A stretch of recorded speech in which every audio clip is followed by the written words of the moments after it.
Hi, my name is Divya Dar, CEO and co-founder of Seratis. So let me tell you the problem.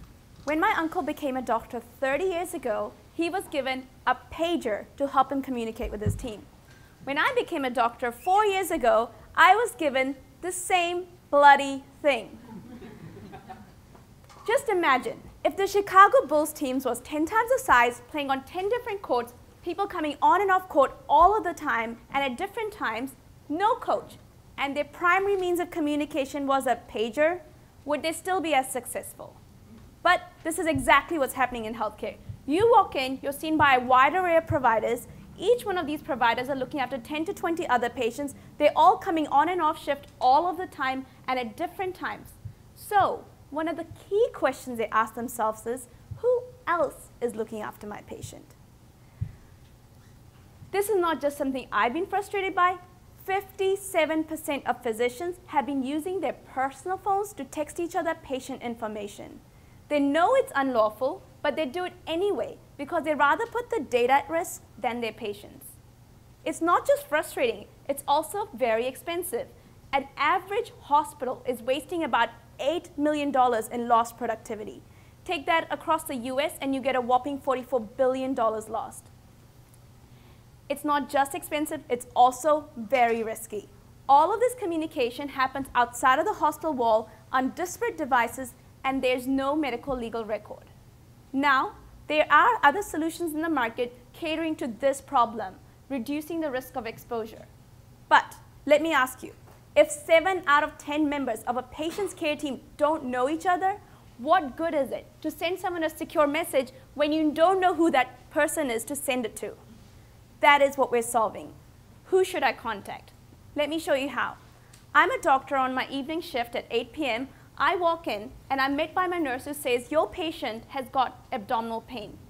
I'm wondering if this pain is old or new and if the daytime team knows about it. I log into Seratis and I pick my patient, Jack Smith, and I see him in the middle with all his team around him. This screen is dynamic. It changes as people come on and off shift.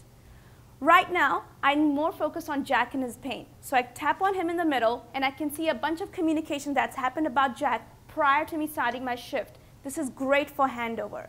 Look, there is a message on abdominal pain. I tap on that, and I can see that the daytime team did, in fact, know about this issue and had communicated.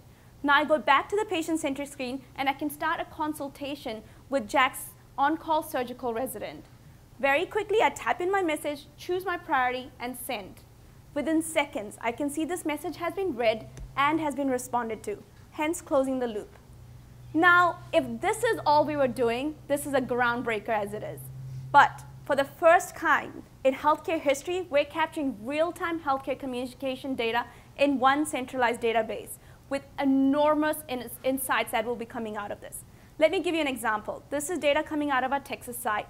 The green boxes are patients, the providers in the middle are power users, and the ones in the periphery are medium and low users.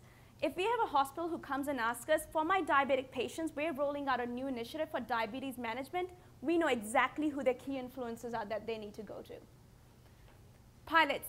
This is what we've been doing this summer, basically. Penn Medicine, I'm launching on Monday. Very excited about that.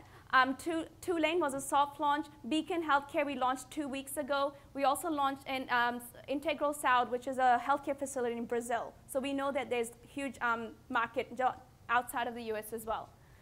The business model is very simple, per user, per month fees. This is our funding supply, Dream It and Verizon. So thank you so much, everyone.